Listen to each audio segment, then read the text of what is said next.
Hi guys, it's me, Nix Marikuma, owner of Marikuma Healing, and we are on part 2, Aries general read, okay? So we were tackling a little bit about our emotions and our mind the last time I ended the part 1, right? And the thing is that I stand by what I say. You got to be open and honest in what you want for yourself, Aries. And if there are people that are feeling very off, you're very drained and exhausted, they're not really there for you the way that you would like or the way that you're there for them, right? Because sometimes we give all to people and they don't really give us anything back. So, that being said, be open and honest about certain people. Like if there's certain people that you've been questioning if they're on the right for you, ask yourself, have they been there when you've been having trouble? Do they actually care about you when something's going on? Do they motivate you to be better? Or do they just use you for money or things, right? That is something that you should ask yourself and be very open and honest and real. Being vulnerable and powerless is not a bad thing. Being vulnerable allows us to be honest. I like my rosemary to be real with you guys. It calms me down. It gives me clarity. And it helps me when I'm reading cards. Also, it smells amazing. Like, I'm really proud that I learned how to make bundles, all right? Like little smudge bundles. I'm freaking proud of myself. Now, that being said, right, smudge bundles away and aside. It's not what this video is about, me, my love of smudges. Right, okay. I'll stop wasting your time now. Anyways, yeah, discord, dishonor, and hell of victory is what you're feeling inside. So if you're having to be powerless and vulnerable in your mind, you're coming to terms with going through this, okay? Here's the thing. I'm going to attack the Six of Hearts, okay? And I'm going to do it not as a bitter person, okay? Let me just say that. I'm not going to try to be a bitter person because it's a past card. You are radiating nostalgia, childhood, and old friends. Okay, this is normally a past. If there was a past card in my playing card deck, this would be one of them. Like, that would be the main culprit. It is okay to think about the past and enjoy the memories of it. Please, for the love of all that is good and holy, for the love of the gods and goddesses and divine entities, right? Please do not live in the past.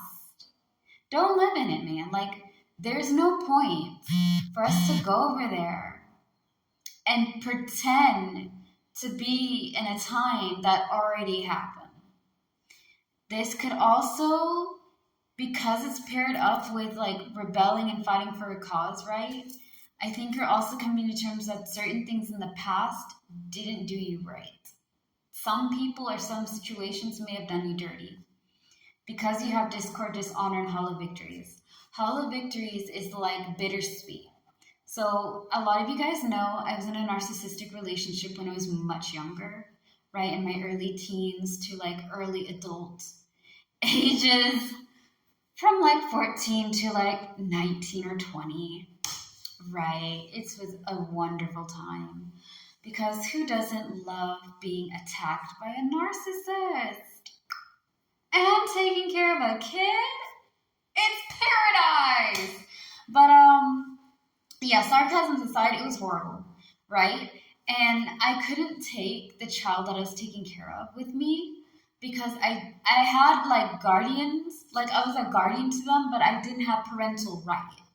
You know what I mean? So when I did leave and decided to go my own way and get out of that relationship, it was a bittersweet thing. It was a hollow victory because the sweet and victory part was I didn't have to deal with the narcissistic abuse. I didn't have to deal with the verbal and physical and emotional and verbal assaults. I didn't have to deal with that.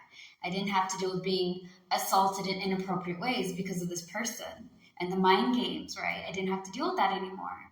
But I couldn't protect that child anymore either.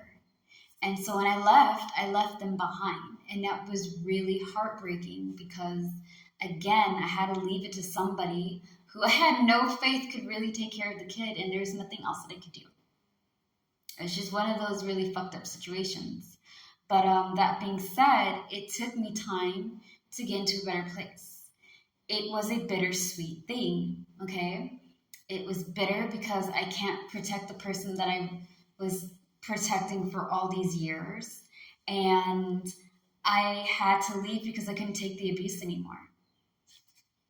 Sometimes we have to let go of people and situations, even though we'll never get an apology. They'll never come and tell us that, you know what, I'm sorry for all the abuse and the crap that I've given you. I'm so sorry about that. You'll never get it. And that's okay. You don't need the apology, but you do need to let yourself let it go. But Nyx, Mary, if I go over there and let it go, does that mean I have to forgive them? You don't have to forgive nobody.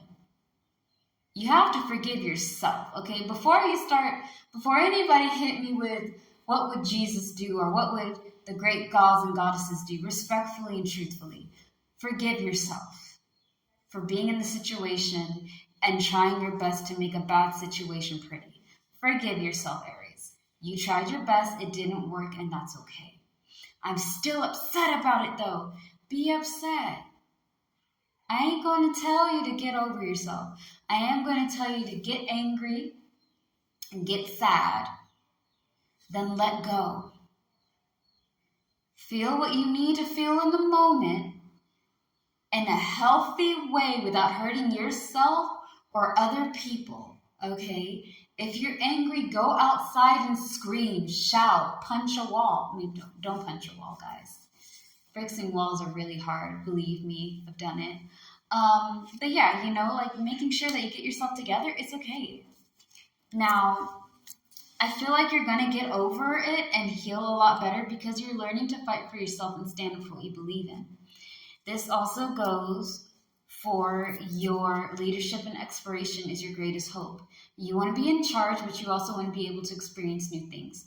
By letting go of the past and allowing yourself to be more free inside and more empathetic and passionate to yourself, you allow yourself to get new strength. Because now your insecurities and other things that you didn't like about yourself doesn't bother you anymore. Nobody can go over there and use it against you because you've healed. You've gotten stronger, more smarter, and that makes you dangerous. But in a good way. Now, leadership exploration is your greatest fear, like I said before, right? Taking charge, doing your own thing, experiencing new life. But your greatest fear is organization, cleverness, and intelligence. Do you think that all the hard work that you try will not fall through? Because you guys are very smart, okay? Aries is an incredibly smart sign. All the zodiac signs have a special type of intelligence. But you guys are very intelligent. Like, you know how to get things done because you can think about it while you're working, right? My thing is that don't focus on trying to get your plans to be the way that you want it. Except that sometimes plans are not perfect and it's okay to have a backup plan, but work on what you want to go over there and achieve and see versus your plans not working together, things aren't going to fall in place. They'll fall into place just fine. You have plan A through Z and 1 through infinity. It's okay. Sometimes you got to improvise, sometimes you got to work with what you got. Now, your advice ties into daydreaming and wishful thinking, and your outcome is failure to communicate. All right, we're going to tackle these two on part 3 of Aries general reading. Stay amazing, kick butt, and stay safe, guys. Peace.